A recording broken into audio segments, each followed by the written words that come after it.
Welcome to Samba Samba. Enjoy the video.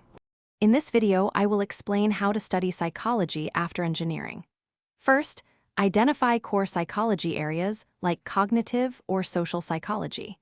Your engineering background provides a strong analytical foundation, which is a huge asset. Consider how your problem-solving abilities can be applied to human behavior.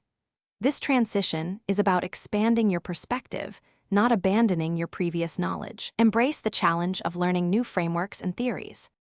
Start by enrolling in introductory psychology courses, perhaps at a local university or through online platforms like Coursera.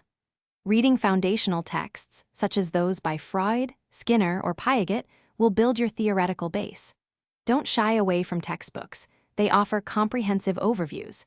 Many universities also offer certificate programs designed for career changers. This structured approach ensures you cover essential topics systematically. Gaining practical experience is crucial. Look for research assistant roles in university labs, even if unpaid initially. Volunteering at crisis hotlines or community mental health centers provides invaluable exposure to real-world applications. Attend psychology conferences and workshops to network with professionals.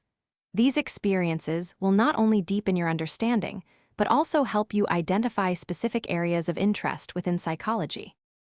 Your engineering background makes you uniquely suited for fields like human factors, user experience, UX, research, or cognitive engineering.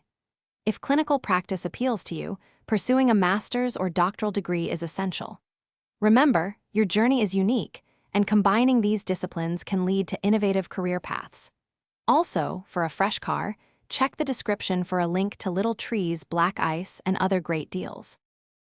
Thanks for watching. Consider subscribing if we helped you.